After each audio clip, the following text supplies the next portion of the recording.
All right, hi guys, welcome to the webinar. I am Mary Poplin, and I will be presenting this alongside of Peter McCauley, who will also be answering your questions. I believe Ross Shane is also online to be asking your questions. We're going to be going over Boris Continuum Complete 10. BCC 10 is the largest update in the product's history, and we're really excited about it. It brings major new tools for advanced visual effects, title design, digital beauty work, more creative looks, transitions, and filters and presets to our expanding toolkit.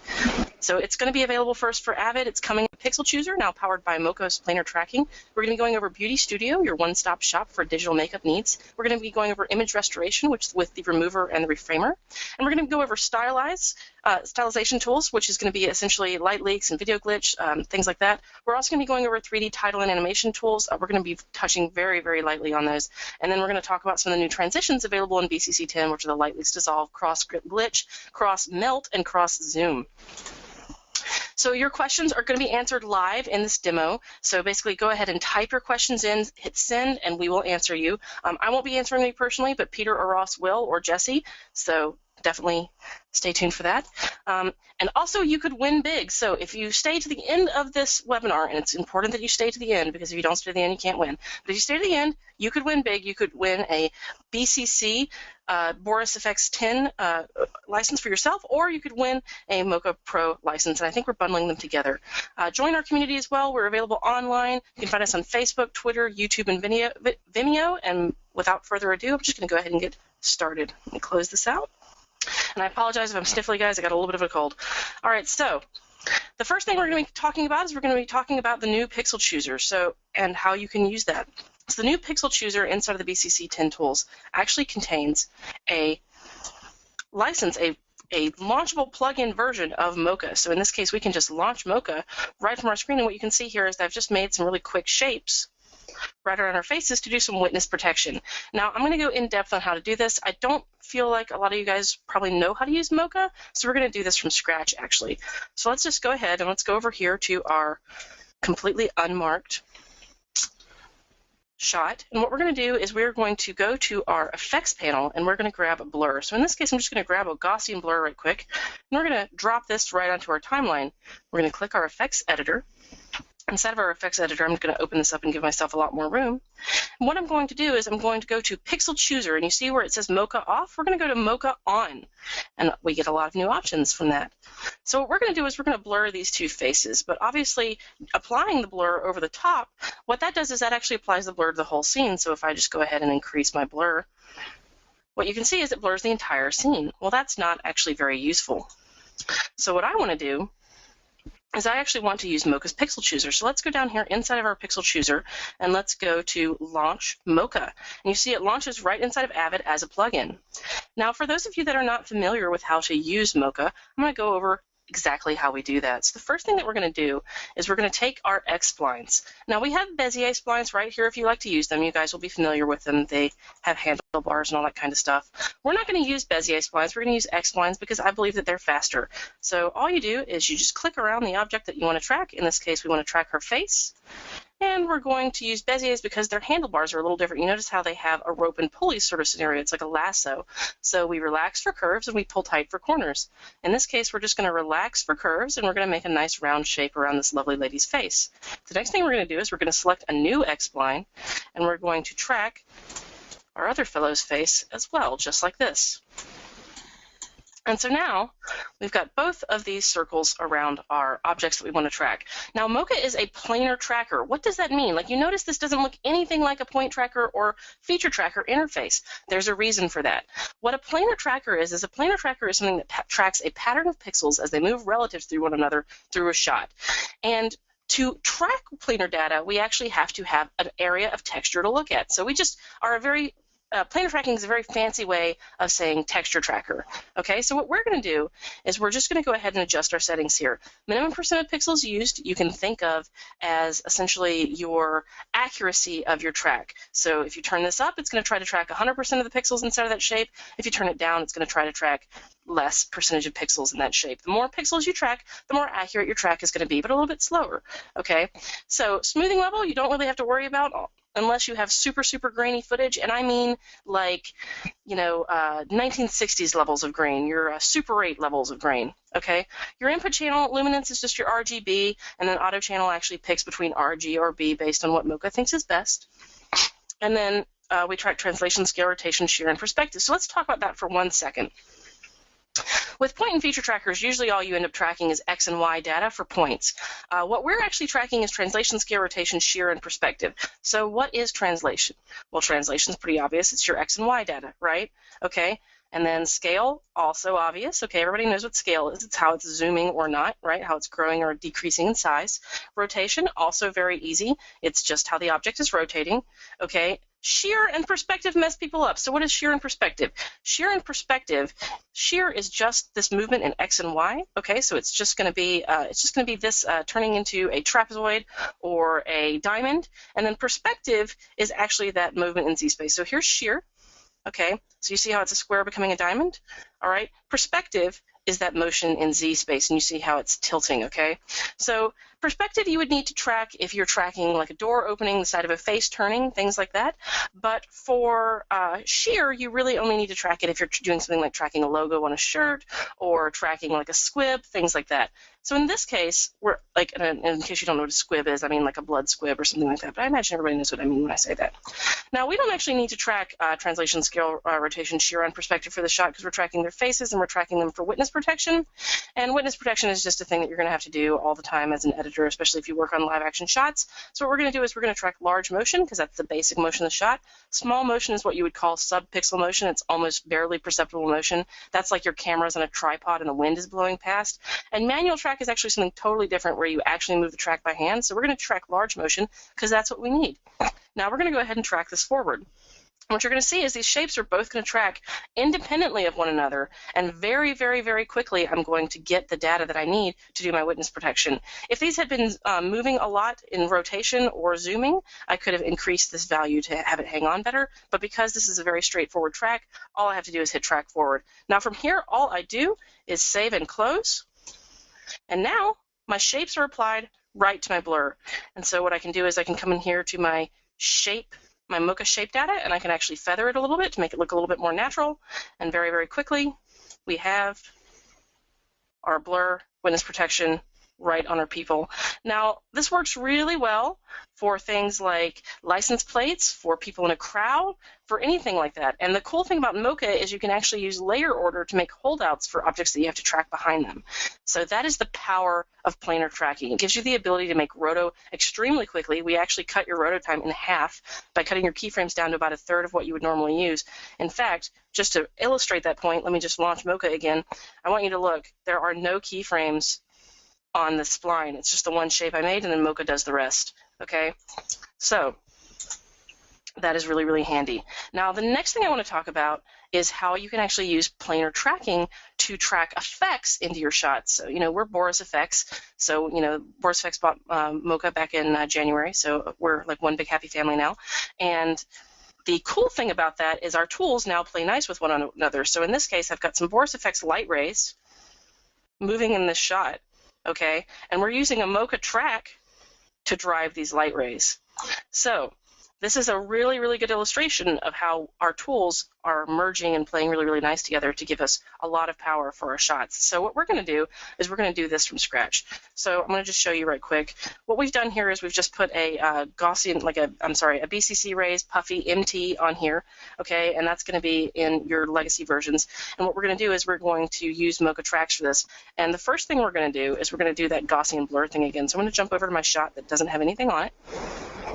Okay, and what we're going to do is we're going to grab our Gaussian blur and we're going to drag and drop it right here on the top of our shape because it's just a really quick effect and it gives me access to the to mocha inside of my tools right now. So we're just going to go ahead and launch this. Let's go to our PixelChooser mocha on and let's go to launch mocha. And now what I'm going to show you is tracking this wall over here. We want our light rays to come from the right-hand side of our screen. Okay, so the way that we're going to handle that is we're going to track this. But what I want you to notice about this background is that it's completely blurred out. Okay, what you can see is that this is super, super blurry. And a point and feature tracker would have a really hard time latching on to any hard edges here to track. So what we're going to do is we're going to use the power of planar tracking to get that track nailed down really, really quickly. So what I'm going to do is I'm going to actually track from the end of the shot to the beginning. And the reason for that is I actually have more data at the end of the shot.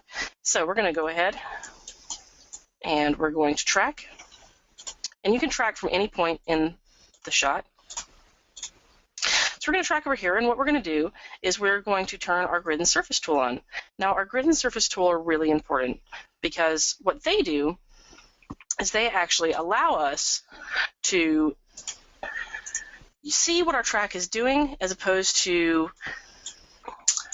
the shape. A lot of times what people will do is people will look at the shape inside of Mocha and they will think that it's telling them what the track is doing, but you can never pay attention to the shape data to tell you what the track is actually doing. So what we're going to do is we're going to move our surface tool down here to where we want our light rays to begin, okay? And we're going to track translation, scale, and rotation. We don't really need to track shear and perspective for this because it's not really necessary.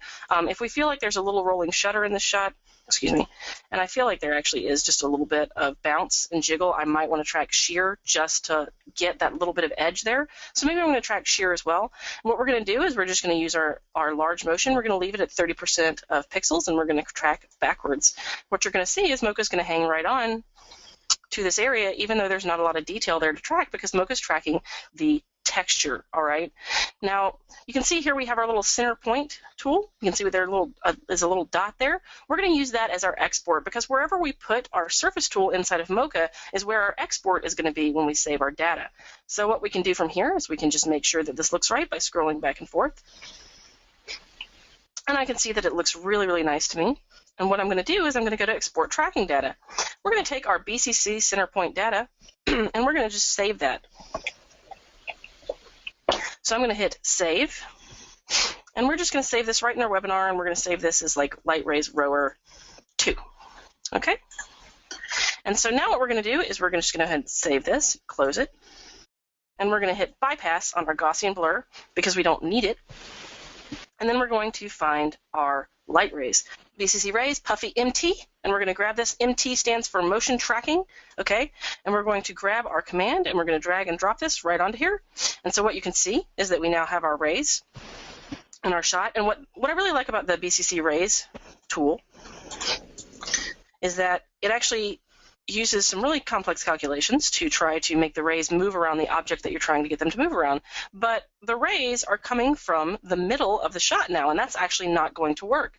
So what's going to happen is we're going to move this location over to our center point. So let's just go ahead and go to our tracker. So we're going to go to our motion tracker data, and then inside of motion tracker, we're going to go to import and export. So let's go to load our tracker data for Mocha.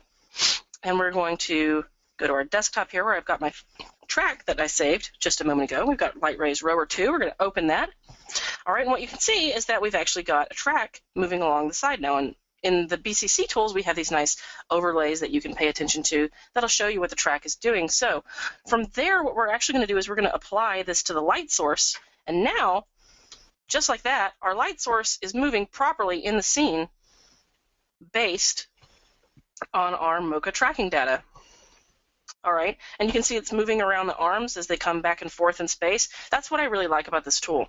Now, I also want to talk a little bit about one of the tools available inside of the BCC 9 and 10 tools, and that is the effects browser. So let's just launch the effects browser right quick. And what I want to show you is that very, very quickly you should be able to customize your looks for this. So I'm going to actually do probably a white blast, but let's go to shimmering. There's black and white. I'm going to do a white blast, and we're just going to go ahead and apply this.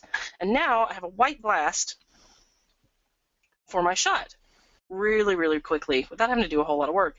And if I wanted to, I could come in here and I could start to adjust my controls. Obviously, we could take the intensity down if we feel like that's a little too much, or we could bring it up if we want to make it look like a dream sequence, that kind of thing. So that is the power of planar tracking inside of the new BCC 10 tools. We're really excited about that. So just to recap, that is Mocha shapes available inside the BCC 10 tools and Mocha tracking data available inside of the BCC 10 tools. And you can see how fast that is.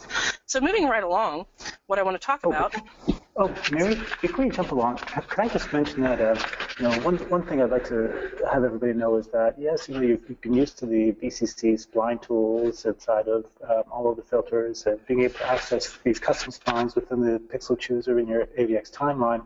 But what Mary just showed you is something really important. You can have not just one spline, which is what you would do with the previous PixelChooser 2.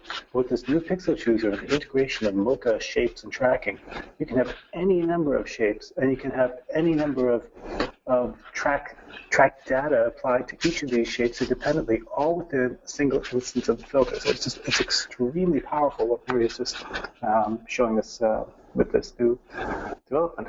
But exactly. Over to you, Mary. Oh yeah, no problem. No, you're absolutely right, Peter. It gives you the ability to do some compositing tasks inside of your Avid editor and your timeline, which is amazing. Yeah. All right. So the next thing I want to talk about is one of the new the new looks that we have, and that is light leaks. All right. So light leaks is this cool tool that starts to add light to your scene and overlays to make your shots a little bit more dramatic.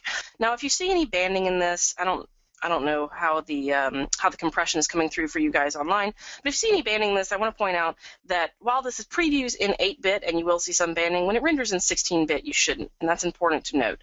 Okay. Now, let's talk a little bit about light leaks and how we apply them. All right.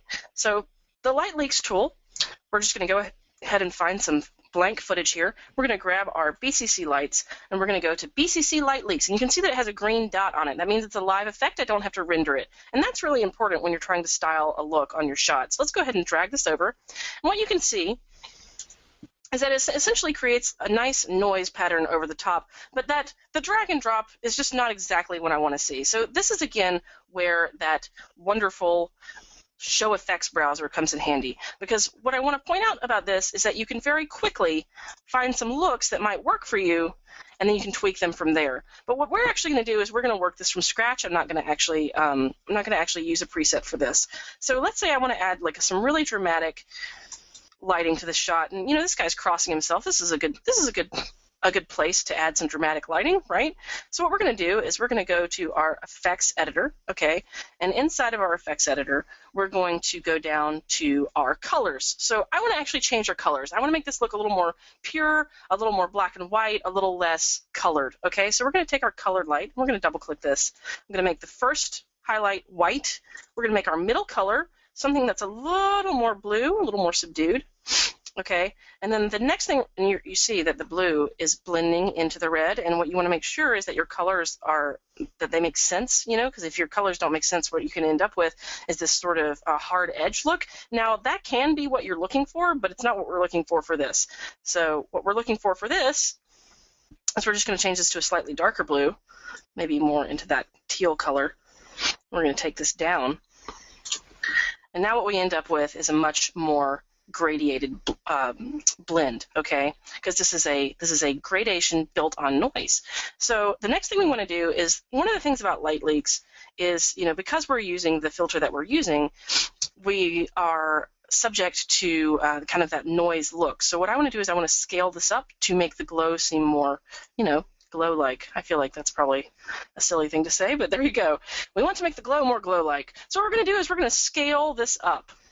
Okay, and then what we're going to do is we're going to be able to position this. So what I want to do is I want to actually change the position of this light leak so that it's more over this area here, so that when we create our look, this is what we end up with. Now, I want to take the blend down on this because the blend is awfully high.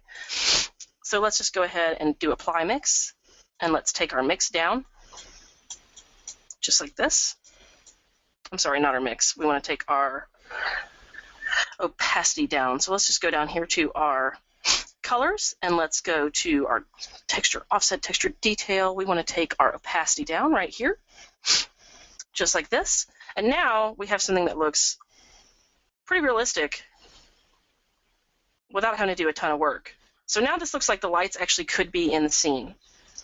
So with just a little bit of work, you can actually get these exactly how you want, and we're going to add more presets as we go as well. But what I want to point out about presets is if we like this look, if we have styled this look and we really like the way it looks on this shot, we can go ahead and launch our effects browser, our effects panel, and inside our effect, inside of all of the BCC effects, we have something that's really, really amazing, and that is this preset menu. And, it just seems like a menu right now, but let's talk about what it does. Okay, we can actually save this preset.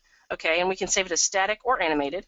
And once we save it, we can save it to a central location if we're working with a bunch of artists. And what we can do is we can load this, and we can load this in any version of Boris FX 10. So that means if you have BCC 10 for Avid and you have BCC 10 for After Effects, your After Effects artists can style looks for you, and your editors can actually load them into their Avid timelines as well. So it gives you a lot of really, really powerful options. Now, again, you can also use those presets inside of the effects browser as well, so that your editors can have a very visual way of navigating between the looks that they want to apply to their shots. So, and again, if they just want to apply it, all they do is hit apply, and it changes the look immediately. So that is the power of light leaks and the effects presets. So moving right along.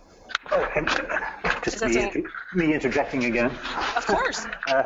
One thing that I just wanted to point out was that when you're showing the browser, that we have a play button in there, and users can actually hit the play and sift through the various effects. And you don't have to do that right now, but if you were looking at a bunch of different presets and you were wondering what this looks like on a live action shot, you just press play, and whether it's a transition or a filter, you see the result as if it were being rendered in the timeline right within the effects browser.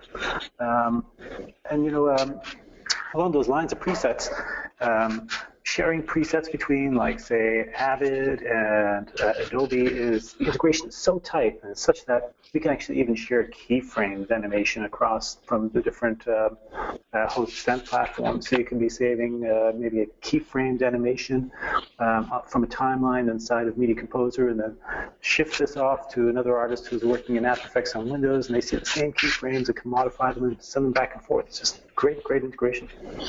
Exactly. Thank you very much, Peter. All right, I'm going to move on right to the video glitch tool. So the video glitch tool is new, and let's talk a little bit about that. So video glitch is a tool that we're using to simulate things like lost signal, things like corruption in film, things like just any sort of digital film corrosion that you're looking for when you're trying to create a grungy look. So what we've got here is we've got this basketball player, and Ben Brownlee gave us this footage, which was really nice of him. What we're going to do is we're going to talk about some of the looks that you can do inside of the glitch tool. So let's just go ahead and launch it as well. So we've got our BCC Video Glitch RT, and again, it's a green dot effect, you notice, and that again means that we can just see it right on our timeline. We can change it right here inside of our timeline. So we can just adjust our intensity randomness, we can adjust our seed, we can do glitch intervals, we can change everything about it, we can change the intensity of our glitches, okay? We can come in here, and what we can do is we can use a beat reactor on this, and I'll talk about that in a second. We have a lot of really cool parameters that this shifts with, so we can do things like a jitter skew, we can do things like a desaturated freeze, and let's show a little bit about what those looks like. I'm just going to launch the effects browser again. So in this case, we've got like a, default offset timing. We've got some like rapid extreme shifts. Okay, we've got like shakes with motion blur. This looks really nice. The more you increase this instance, obviously a little bit longer it takes to preview, but the instancing, if you up the instances a lot, you can really get some nice motion blur looks. We've got small colorful blocks. We have things like an X and Y ability to shake. So if you want to shake something on the Y or just on the X, you can.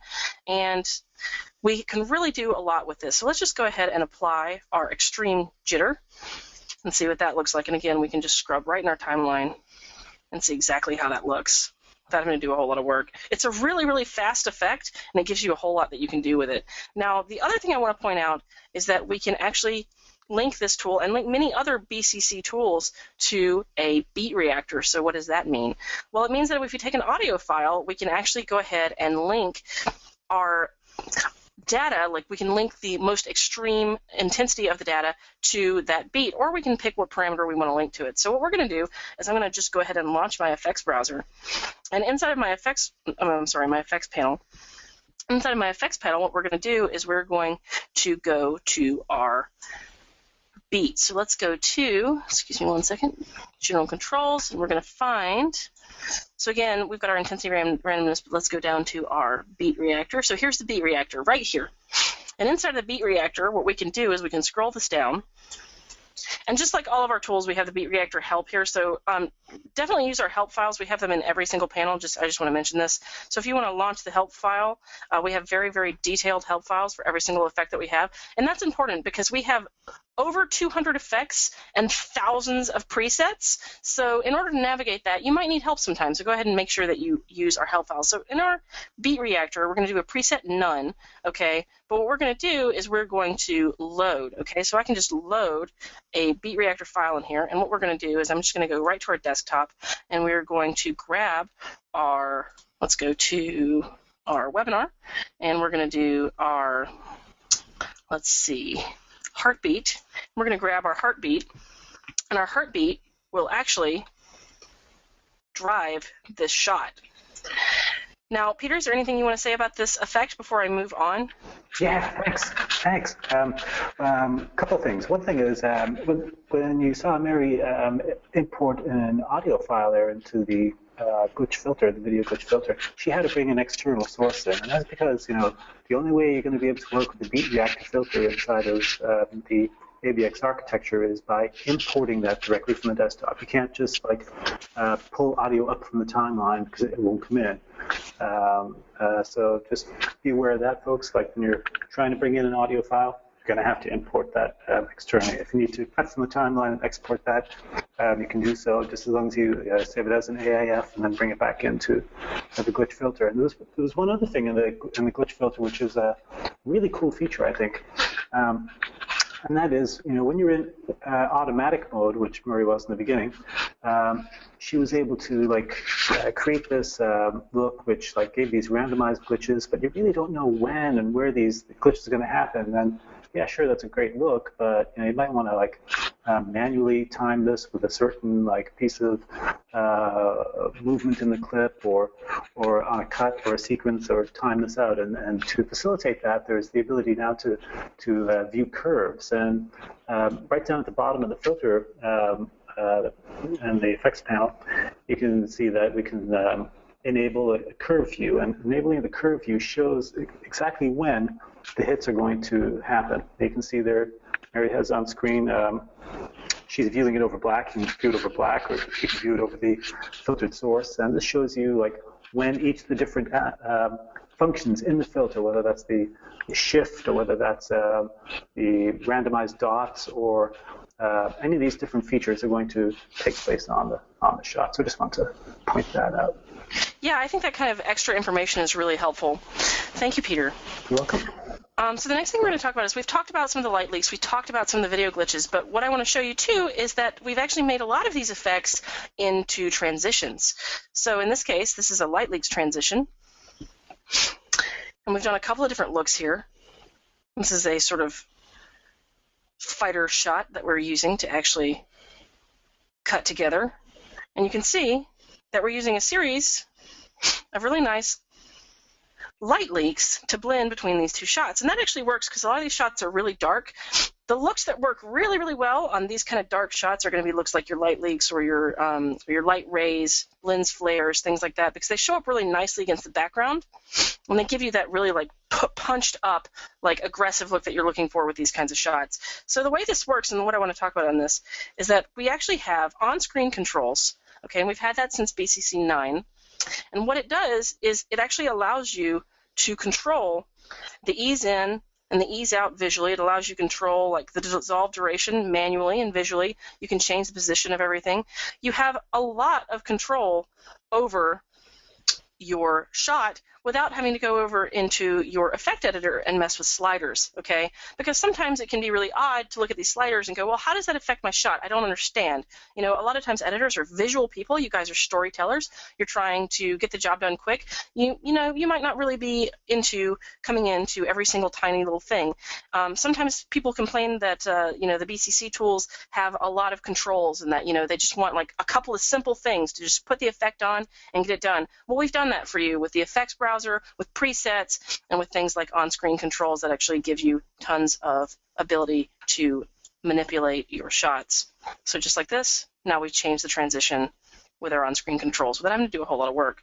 So, and again, this works the same way as the light leaks filter did. So our light leaks, again, we've got, you can change the colors here. You can add all sorts of generators to the top. You can have more than one. You can really start to change the look of your shot, make really complex transitions without having to do one or two little things. So now we have something that looks a little bit more like a rainbow. But again, you can make these complementing colors, you can make them contrasting colors, it doesn't matter. So that is the light leaks dissolve. Peter, do you want to say anything about light leaks before I move on to the next dissolve, which is going to be glitch?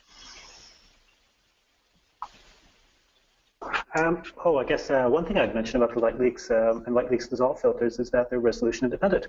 That's why we did them procedurally as opposed to using bitmaps, which some times are used to create this light leaks look. I mean, if you were shooting something naturally, of course it would scale up because it's in the lens, it's in the camera. But if you're using a filter to generate this or any other method to generate this look, it can sometimes become pixel dependent. And so you set something up in HD and you want to scale out to 4K.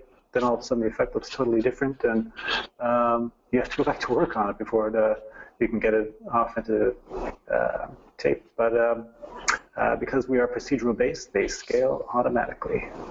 That's really awesome. Thank you, Peter. You're welcome.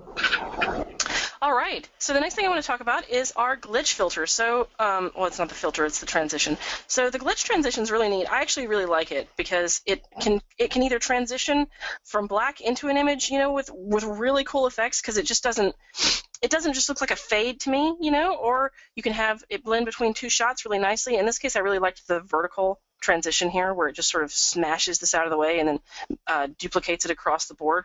And then you can do things like have this fade out into black as well with the black actually having the glitch on it as well. That's what I like about this filter. Like, it gives you so many options. Now, this is really cool to me because, again, we have a lot of awesome presets. So all of this that I just did on my timeline is actually done with presets. I barely tweaked anything. And without even having to tweak anything, I got a really, really nice cut that showed exactly what I wanted to show. Essentially, the look I was going for here was that, we have a rocket taking off, and that is creating some sort of signal-to-noise difference, and then we cut to our astronaut, our drunk astronaut, stock footage. All right, so from here what we can do is we can actually adjust our panel. So let's go in here, and again, what you'll see is we have our same on-screen controls, okay? In this case, we can actually change the intensity, okay? We can actually change the ease, and we can really adjust our shot very quickly without that. And again, we can also do that thing where we go into our effects editor and we show our effects browser. I'm going to keep showing you guys the effects browser because I really like it. That's just the way it is. But what you can see is that very, very quickly you can see exactly how your shot will look. And again, you can play it if you like as well. And you see it'll show you the transition. So once we come over here, you can see how it transitions right into your shot. All right. And you can adjust based on how you want this to look. So in this case, if I want to just change the look entirely, I can really, really quickly. So again, this just changed the whole look of my my cut with just a couple of button clicks. So the things that you want to pay attention to inside of the glitch cross glitch is also going to be your intensity, your randomness, and your seed. Those tend to be the ones that I find to be the most useful. Also, glitch duration is going to be one of the ones that you want to pay attention to. Peter, do you have any sort of thing you want to add to the glitch filter? Nope, the backbencher is quiet for the time being. Perfect. Wonderful. Moving right along, we're going to talk about cross melt. All right. So cross melt is a really neat effect that we've made for you guys. And what it does is it actually uses displacement maps and blurs to make shots ooze together in a really interesting way. So we keep using our Fightville shots because they're kind of interesting for cuts. What you can see here is that we have a lot of options and a lot of different looks. So you don't have to cross melt something with a lot of displacement. If you want a lot of displacement, you can do something like this, where obviously we're having quite a bit of displacement as the objects melt together. What this would work really well for is this works really well for shots that are visually similar or line up in interesting ways. Okay? But you can also use this for things like vertical wipes, like vertical blurs or horizontal wipes, without having it look like a cheesy horizontal wipe or a cheesy horizontal or a cheesy vertical wipe that's just like one image, crossing over into another. These transitions give you the ability to make something that looks really pumped up without having to do a whole lot of work. So let's just go ahead and open this up in our effects viewer.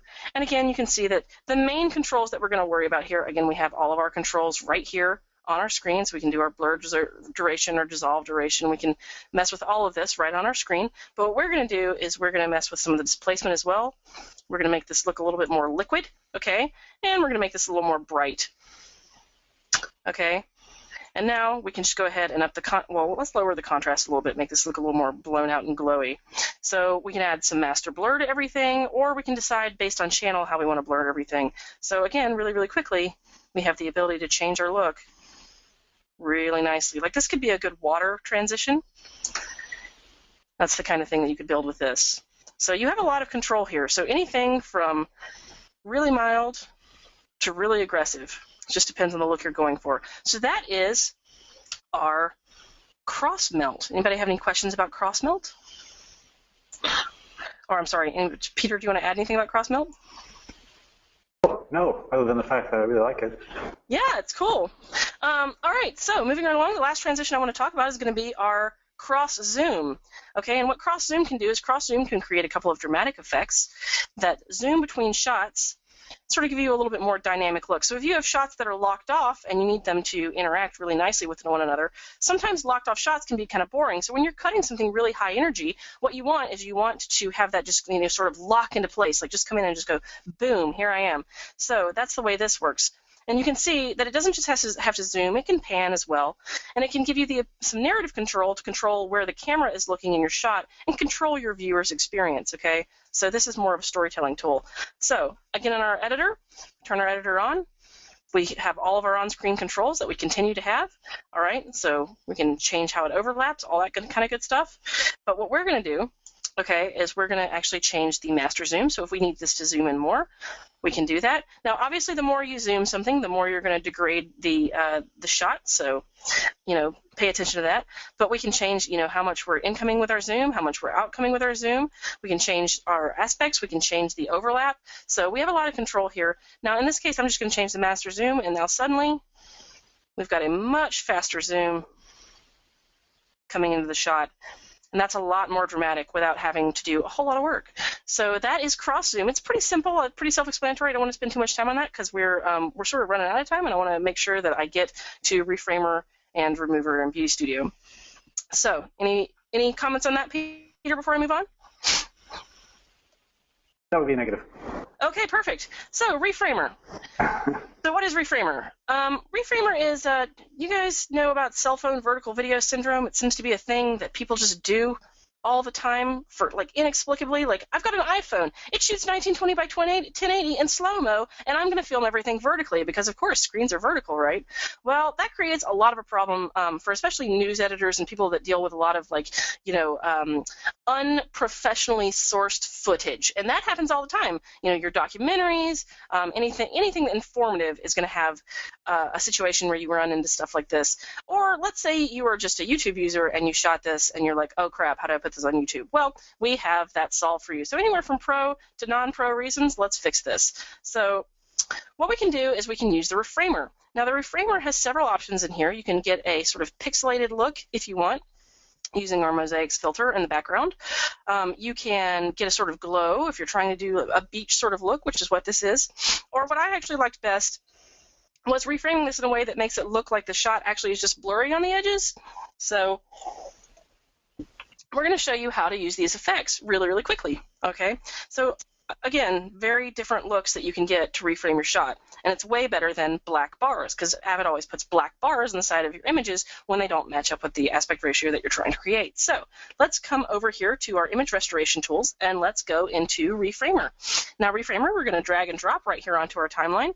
You can see that we've got, like, ideally, the way we're starting, not ideal. So what we're going to do is we're going to actually start to change this. Now, I'm actually going to go into one of the ones that I've already tweaked because I don't want to take too much time on this. So let's actually go back to our one that I like, and let's talk about how we did this.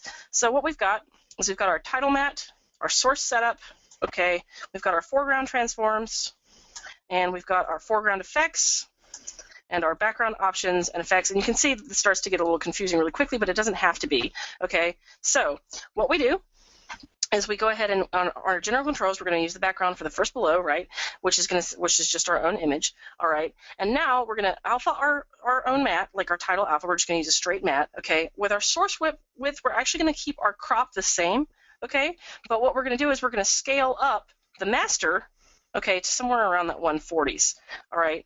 Now, that's all we're going to do. For our foreground transformations, though, again, we're going to make it a little bit bigger in the shot, and the reason we do that is because what we're trying to do is we're trying to cover up the swing of her arms in the background. All right. Now the next thing we're going to do is we're going to blend the edges, because obviously if we don't blend the edges, we end up with a hard edge. So we're going to use our blend edges to just do a feather on the sides of that. Now, when we blend the edges, one of the things I don't do is I don't blend the top, because if we blend the top too much, obviously we're going to have some blurs towards the top, and that's not going to work. Same thing for X and Y. Like when you scale, you may only want to scale in X and not scale in Y if you're trying to make the I'm sorry, you may only want to, yeah, exactly, scale in X if you don't want to scale in Y, because otherwise you might have your object stretch too much. So the next thing we can do is we can change the background transforms, okay? And in this case, we've just changed the background scale just a little bit, okay? And the effects is we're going to do a BG blur on. So for the BG blur, okay, we just turn our BG blur on, and what that does is that actually makes our background not look quite so artifacty, and the reason for that is we've blown the background up quite a bit, and the more you blow the background up, the more problems you're going to get. So you can either blur it if you've blown it up too big to do anything about it, or we actually have a sharpen as well to put on the BG, but I actually wanted to do a blur because sharpen was not going to save it, because again it's cell phone video and you can see the compression even in the girl that we've blown up. So in order to remove that compression that would have been on the edges, we went ahead and blurred it. So there's a lot of stuff that you can do with this filter really, really quickly without having to do a whole lot of work. Peter, is there anything you want to talk about with this before I move on to something else? Well, not a lot actually, but one thing I'd say is this filter came about as after a set of discussions with CBS in New York and in Boston, and I think all the editors at both of those broadcast facilities are going to be extremely happy with the way this filter turned out. It's going to save them so many hours of tedium. It's a good one. Yeah, and there's certainly nothing in this that you can't do by layering stuff yourself, but it just makes it so much faster, much faster. So, like, if you're looking at this and thinking, I can do this already, well, of course you can. But, like, do you want to? That's the question. 5,000 times a day. Right, exactly. Do you want to? 5,000 times a day. All right, so moving right along, we're going to go to the remover. So the remover is actually a really interesting tool. The remover actually uses, let's just go ahead and show you this. The remover uses an offset, a clone offset, to actually remove objects in the scene. So in this case, we want to remove these numbers from the shot, and using the remover tool, we can actually do that really, really nicely. We can remove both these numbers without having to do a whole lot of work. Okay, so let's talk a little bit about how we do that. First, I also want to talk a little bit about how it can be used for beauty, but I'm going to actually just show you on the wall one because it's faster and we're running out of time. But you can use the same exact technique I'm about to show you to do beauty work as well. So let's say that you need to get rid of things like blemishes on people's faces. You can do that really, really quickly using the remover tool. And in this case, what we've actually used is we've used mocha shape tracking, and that's really important, okay? The mocha shape data and the mocha tracker is really, really, really going to save your butt on shots like this. And let's show you why, especially for shots like this too, because again, this is a handheld shot, okay? And you may get good tracking data on this, you might not. Okay, so what we're going to do is let's show you how to do this with mocha shapes. So the first thing we're going to do is we're going to go to the remover, and we're going to go to our image restoration, and we're going to find remover, and we're going to drag and drop this right on to our effect. Right onto our shot, and let's open up our effect editor. Inside of our effect editor, what I'm going to do is removal method, and you can see we have a clone spot. Now, I want to just show you something. We have our destination, so I'm going to just drag our destination right over the 16 here, okay? And then we have our source, all right? Now, I'm going to drag our source right over here, okay?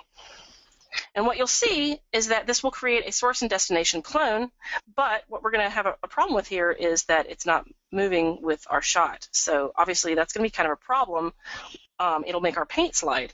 So what I want to do is I actually want to take mocha shapes and do this. Now we could also load a tracker source from mocha into this, but I actually want to use shapes to do this because it's just a little bit easier. So let's go to our remover method and let's go clone shape. Okay, and it says enable PixelChooser, of course, so we're going to enable our PixelChooser, and we're going to launch Mocha, okay? And now, inside of Mocha, what we're going to do is we're going to grab this 16, just like this, and let's just go ahead and maybe scale this down just a little bit. Okay, and what we're going to do is we're going to let that track through the shot very, very quickly, using the same techniques that I've been showing you. So let's just let that track. And it's really fast, okay? And now we're just going to go ahead and save this, and we're going to close it. And so now we have our shape.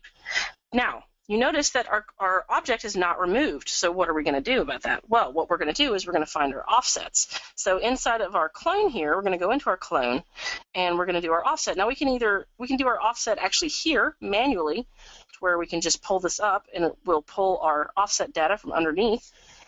Excuse me, pull it down, and it'll pull our offset data from underneath.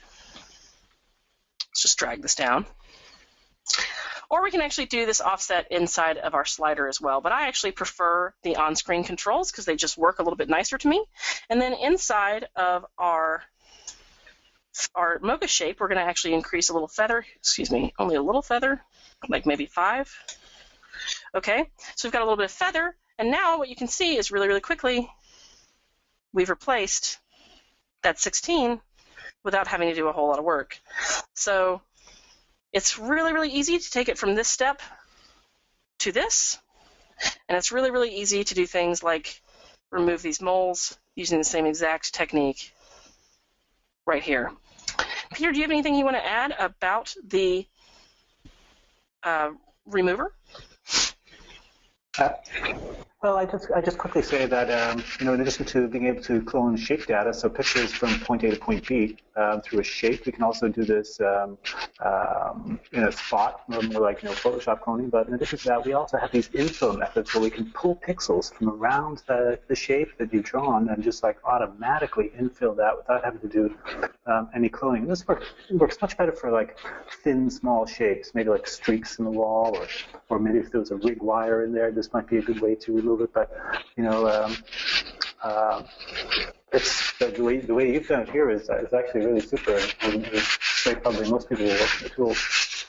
Well, yeah, and the cool thing about it, too, is that because you're using the remover and it's essentially doing a clone, you don't actually have to rematch grain, which can be kind of a pain about using other tools for that. So we're really, really excited about this. Like, putting the power of Mocha into the BCC remover gives you a lot of tools that are very akin to the Mocha Pro remove tool. So this is really similar, except for this doesn't quite have the illumination modeling that the remove tool does, but this is so awesome for just your quick and dirty get it out the door shots. All right, so moving right along, let's talk a little bit about the Beauty Studio tool. So Beauty Studio is a tool that we have that we're really excited about, and what it is it's a tool that uses a new algorithm and a new keyer with integrated mocha masking to really do a lot of skin cleanup, because one of the things that really makes videos look professional is your talent looking more attractive. So, and I'm not talking about Barbie. Like, obviously you don't want to do like a blur and then just put that on top and call it a day, because if you just do that, you'll blow away all your details and you'll end up with something that looks like a 1980s pinup, which is not exactly what we want. So in this case, we have this lovely woman, and she is beautiful. She's a lovely actress, but we can see that she has a little bit of pores that we can see because, HD is cruel on talent. And if you've never been filmed on HD footage, I encourage you to go get filmed on HD footage and look at it, and you'll have a lot more sympathy towards your talent, because it doesn't leave anything to the imagination. So what we're going to do is we're going to launch our effect editor. I'm going to turn off bypass, and I want you to just look at the difference. So here's the difference.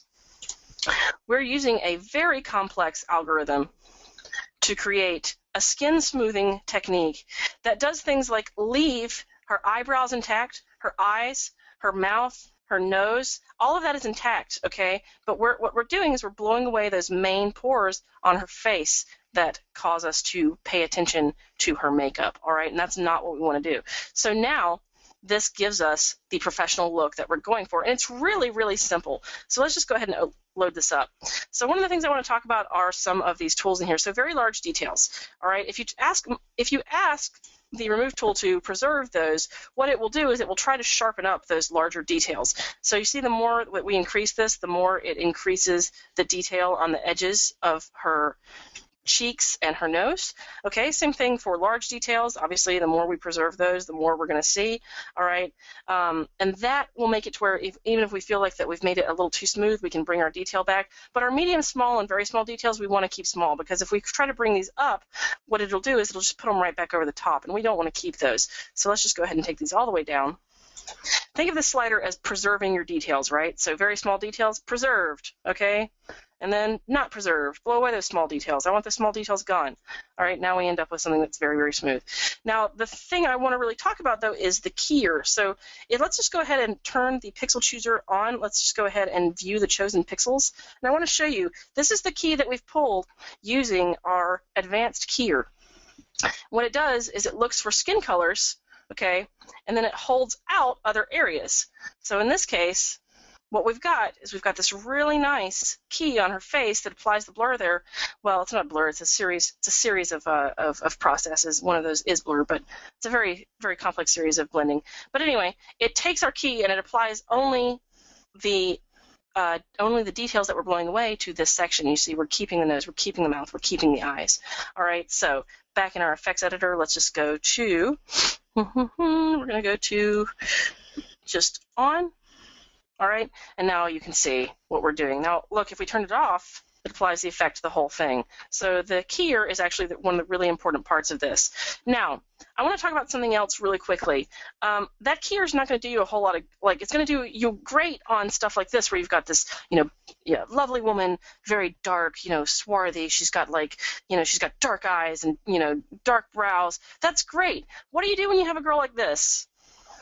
This girl is not dark and swarthy. This girl is pale. She's got freckles. She's got blonde hair, and she's on a background that is also kind of skin colored. All right, her shirt's got a lot of red in it. Her other shirt is gray. Okay, this is a problem for a keyer. So what we're going to do is we're going to actually use a mocha shape in order to fix this. So what we do is we just go to our mocha Pixel Chooser on, launch Mocha, and what you can see is that what I've done is I've made a really, really quick and dirty, and I mean super quick and dirty shape. Inside of here you can see it has 3 keyframes on it, all right, that's it.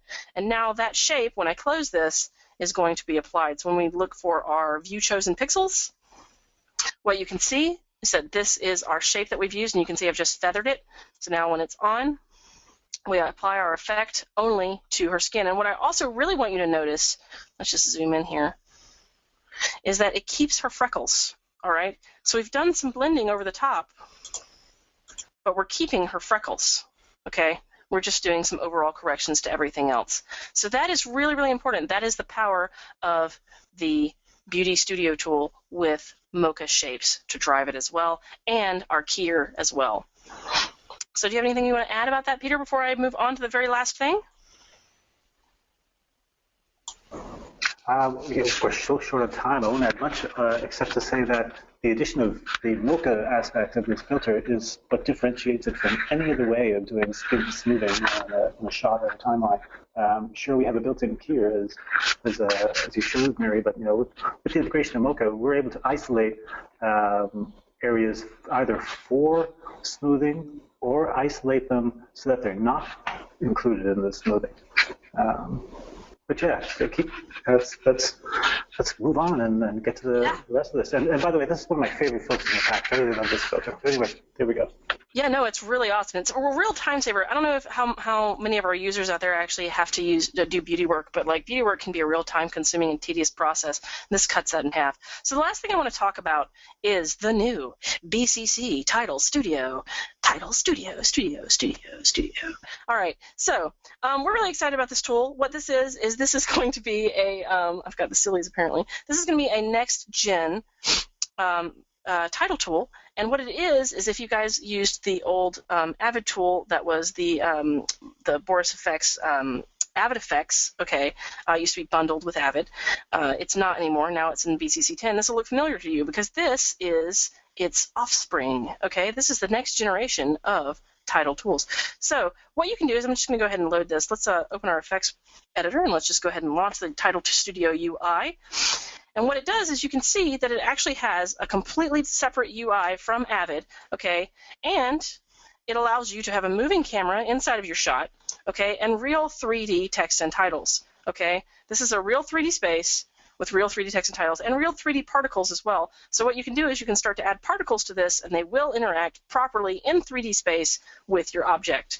All right, so that's what's coming as far as Title Studio goes. Now, some of you might not be like super into this, but we are really excited about this for motion graphics editors and people who need to do title work. So we're just going to go ahead and close this, and we're going to talk about one more thing, and that is, you saw that I could load a 3D workspace, but what's actually really cool is that we can also load 3D models with textures and everything into this workspace. So you can start to load Cinema 4D models right into Title Studio. And let's show you exactly what that looks like. Now, while Title Studio does not actually have, excuse me, while Title Studio does not actually have a the ability to import the animation from those models, it can import the models, and what Title Studio does is it actually has its own animation tools inside that you can actually use to animate this work inside of Title Studio yourself, giving you a lot of control over the images that you're making. So that's Title Studio, guys, and that is wrapping up the end of my presentation because we are running out of time. And I'm going to pass this on to, I'm just going to let Peter add whatever he wants to add, and then Jesse's going to come on and she's going to tell you who has won Mocha Pro and the Boris Continuum Complete tools. Mary, that was a great presentation. Thanks so much. And I don't have a lot to say because we don't have a lot of time left, but I hope everybody got a lot out of this. You know, all the stuff Mary showed you in BCC 10, which is coming out very soon. It's I've been really excited with the development of this new set of plugins for Avid editors, and everything from like all the stuff that you saw earlier on, the filters, the transitions, the beauty studio, but especially this new Title Studio piece of the puzzle, because it's providing an answer to a lot of you who no longer have a robust titling solution in the AVX timeline. But when this comes out, like I hope you really put it to good use. And gosh, I just like hand this back over to Jesse now to announce the prize winner.